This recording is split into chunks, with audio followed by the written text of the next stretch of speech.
Belum lama ini, Samsung Indonesia meresmikan duo smartphone kelas menengah terbarunya dari lini Galaxy J. Kalau kemarin saya udah review Galaxy J5 Pro, nah kali ini saya akan ulas saudaranya yang punya varian layar paling besar di lini Galaxy J. Tampil lebih fresh dari Galaxy J seri-seri sebelumnya, smartphone ini hadir dengan desain yang lebih premium dan tentunya fitur selfie yang katanya sih lebih menggoda. Terus fitur apa lagi yang bikin HP ini layak jadi HP daily driver? Saya Arya dari Gadget Gaul dan inilah review Samsung Galaxy J7 Pro.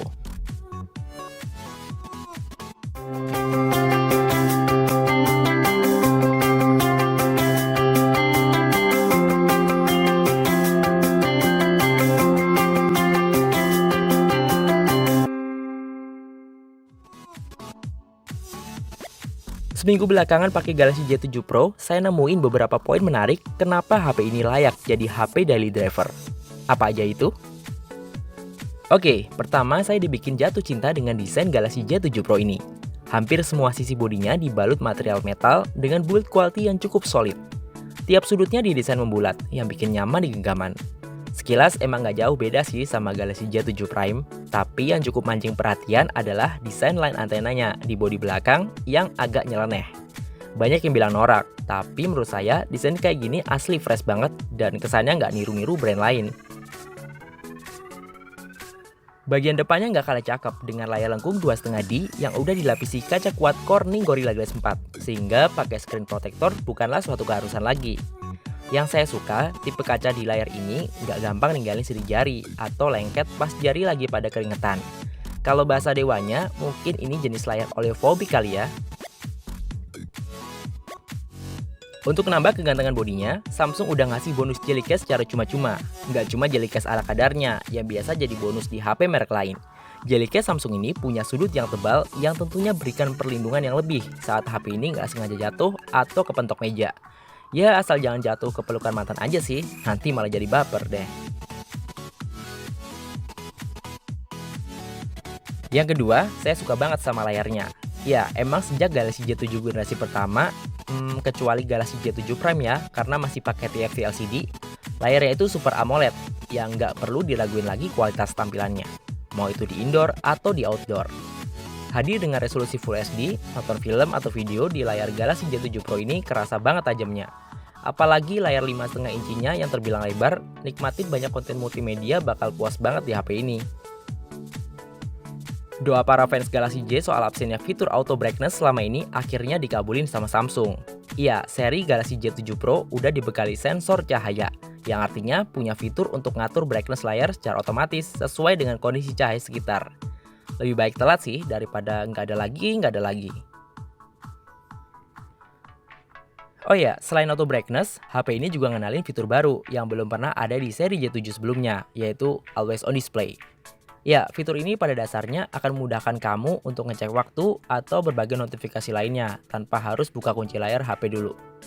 Dulu cuma bisa nikmatin fitur layar yang terus nyala ini minimal di seri Galaxy A, tapi kini udah bisa dinikmati di Galaxy J7 Pro ini. Ada 4 template yang bisa kamu pilih, udah gitu backgroundnya juga bisa diubah-ubah warnanya. Salah satu hal yang jadi pertanyaan banyak orang, apakah Always On Display ini nyedot daya tahan baterai yang berlebih? Simpan dulu pertanyaan ini ya, karena nanti akan saya jawab di segmen baterai. Yang ketiga, tampilan antarmukanya. UI-nya benar-benar fresh dan beda dari Galaxy J7 generasi sebelumnya. Sebagai informasi, Galaxy J7 Pro ini udah berjalan dengan sistem operasi Android Nougat 7.0 dan dibalut UI Samsung terbaru yang nama backendnya Grace UX. Kamu nggak akan nemuin icon app driver lagi di sini. Kini lebih simple, tinggal swipe atas dan bawah untuk nampilin daftar aplikasi yang terinstall. Ada banyak perubahan tampilan di sini, mulai dari icon yang lebih minimalis, perubahan font, widget cuaca, sampai pilihan tema yang kini berlimpah. Nggak cuma itu aja, ada beberapa fitur seru di software terbaru Samsung ini. Ada multi-windows khas Android Nougat yang memudahkan untuk nampilin 2 aplikasi bersamaan di satu layar. Terus ada Quick Launch Camera untuk membuka kamera secara instan cukup dengan tekan 2 kali tombol home. Sampai fitur Dual Messenger. Ya, fitur yang terakhir ini memungkinkan untuk ngaktifin 2 akun di aplikasi chatting yang sama. Sebenarnya bukan sebuah fitur yang baru, tapi ya oke lah, akhirnya Samsung integrasiin fitur ini di software terbarunya. Jadi nggak perlu repot-repot pasang aplikasi pihak ketiga. Nggak ketinggalan, ada juga secure folder yang bisa ngamanin file-file atau aplikasi penting yang kamu anggap private dan nggak sebaiknya diakses orang lain. Untuk memaksimalkan fitur-fitur tadi, Samsung Galaxy J7 Pro diotaki chipset Exynos Octa 7870 yang punya 8 core. Dipaduin dengan RAM 3GB, buka tutup dan pindah-pindah antar aplikasi rasanya smooth banget. Untuk mesin grafisnya masih berdampingan sama GPU Mali T830 yang masih enjoy-enjoy aja buat mainin game dengan grafis yang sedang, kayak Crash of Cars. Nyobain Modern Combat 5 yang notabene grafisnya kelas AAA, Galaxy J7 Pro ini masih bisa menjalankannya dengan baik. Meski kadang emang masih ada lag saat action tembak-tembakannya mulai rusuh. Salah satu hal yang biasanya dikeluhin pas lagi main game kelamaan di HP dengan bodi metal yaitu cepet panas. Tapi itu nggak saya rasain di Galaxy J7 Pro ini. Kok bisa ya? Usut punya usut, ternyata chipset Exynos 7870 ini punya arsitektur 14 nanometer yang selain nggak boros konsumsi dari baterai, tapi juga nggak gampang overheat. Main game sekitar 20 menitan, suhu bodi HP ini masih stabil di bawah 40 derajat Celcius. Iya, chipset 14 nanometer ini ngingetin saya sama Snapdragon 625 bikinan Qualcomm yang karakteristiknya mirip-mirip karena juga sama-sama berbasis Cortex A53 dengan spesialisasi low power consumption-nya.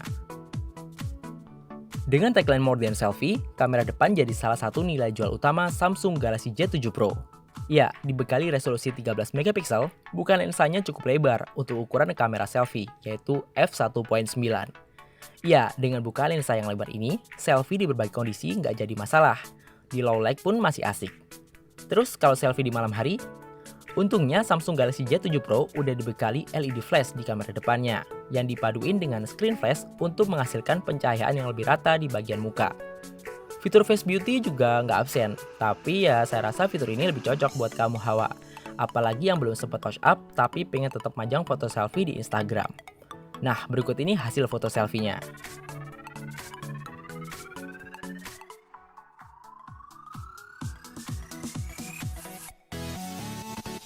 Kamera belakangnya juga nggak kalah cakep.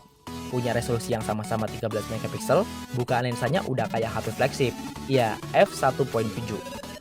Foto-foto di outdoor hasilnya lumayan oke, warnanya cukup natural. Cuma kadang overexposure di kondisi tertentu.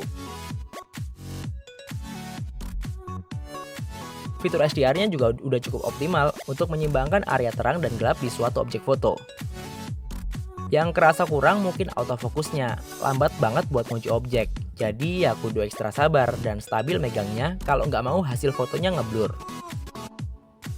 Ada juga mode Pro buat yang kurang puas sama mode auto. Namun parameter yang bisa diubah manual hanya sebatas ISO, white balance, dan juga exposure. Nggak ada manual fokus apalagi shutter speed. Dengan buka lensa yang lebar begini, performa low light-nya cukup bisa diandelin untuk foto-foto di indoor.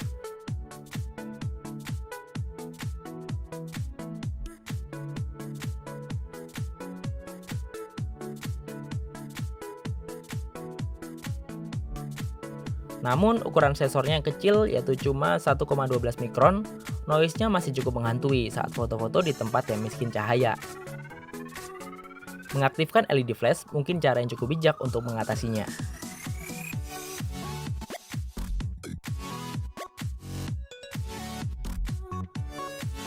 Baik kamera depan dan belakang sama-sama bisa ngerekam video Full HD di 30 frame per second. Kualitas video yang ditawarin terbilang standar-standar aja sih. Hal ini karena mode video yang tertanam nggak diberikan kemampuan untuk meredam goncangan, kayak Optical Image Stabilization, dan juga nggak ada fitur lain untuk memaksimalkan hasil video yang didapat.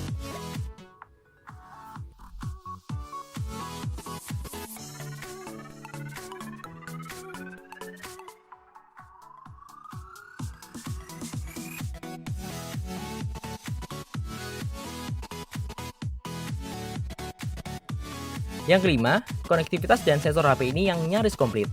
Koneksi 4G LTE di kedua slot SIM-nya ada, dan udah dukung jaringan 4G LTE kategori 6 yang punya kecepatan download hingga 300 MB per second. Tapi lagi-lagi disesuaikan dengan layanan dan jangkauan sinyal operator yang dipakai. Terus ada NFC yang jarang banget ada di HP 4 jutaan. Tapi ya fitur-fitur NFC di sini emang belum bisa maksimal dipakai di Indonesia. Baru sebatas transfer data aja. Untuk sensor yang tertanam di HP ini juga nyaris lengkap. Yang penting buat kalian pasti ya sensor gyroscope.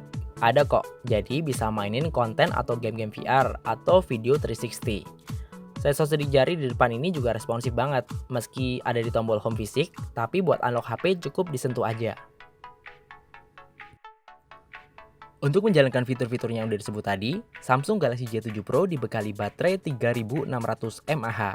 Iya, dengan kapasitas segini, Samsung Galaxy J7 Pro bisa nemenin saya di waktu-waktu yang produktif. Pola pemakaian saya selama pengujian baterai ini meliputi banyak aktivitas, mulai dari main media sosial pakai koneksi 4G single SIM, foto-foto, ngerekam video, main game sekitar 45 menit, dan beberapa kali streaming video di YouTube. Dan selama pengujian ini, saya ngaktifin mode Always On Display. Screen on time ini dapat tembus 6 jam, dan itu masih nyisain baterai 7%. Efisiensi daya ini nggak lepas dari peran layar Super AMOLED yang nggak terlalu makan baterai di mode Always On dan juga chipset 14 nanometer yang irit baterai karena ukurannya yang mungil. Chargernya sendiri punya output 1,5 ampere dan bukan tipe fast charging. Jadi butuh waktu sekitar 2 jam buat isi ulang baterainya dari 9% sampai penuh. Dibanderol di angka 4 jutaan, ada beberapa hal yang seharusnya hadir di HP ini. Seperti backlight di dua tombol kapasitifnya, terus sensor IR blaster untuk remote, dan LED notifikasi. Sepele sih, tapi ya rasanya ada yang kurang gimana gitu kalau fitur-fitur ini absen di HP kelas menengah. Dengan posisi yang nyeleneh di sisi kanan bodi, speaker Samsung Galaxy J7 Pro ini sebenarnya keras buat dengerin musik, tapi suaranya cenderung pecah. Coba deh dengerin di sini.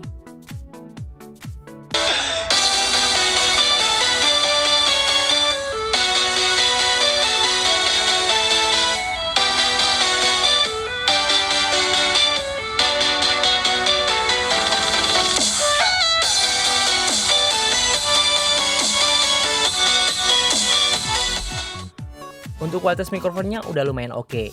By the way, saya ngerekam voice over untuk video review ini pakai mic internal Samsung Galaxy J7 Pro loh. Menurut kamu gimana hasilnya? Oke, jadi kesimpulannya, Samsung Galaxy J7 Pro ini kurang cocok buat kamu yang ngeliat bagus enggaknya HP dari angka benchmarknya aja, karena skor Antutunya nggak nyampe 50 ribuan. Terlepas dari itu, kinerja HP ini tetap oke sih untuk dipakai sehari-hari. Tapi kalau ditanya nih HP cocoknya buat siapa, mungkin buat yang hobi live vlogging kali ya. Soalnya spek kamera depannya itu mendukung banget. Mulai dari buka lensa yang lebar, resolusi video tinggi, sampai adanya LED flash di depan yang siap nemenin kamu ngevlog di segala kondisi. Selain itu, konektivitas, sensor, daya tahan baterai, sampai ukuran layar yang lega buat multimedia jadi alasan kenapa saya milih HP ini sebagai daily driver. Murah atau mahal, semuanya kembali lagi pada selera dan kebutuhan gadgeters.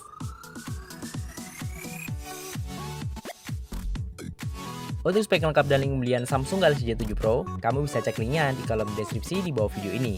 Saya Arya dari Gadget Gaul undur diri, sampai ketemu di video selanjutnya.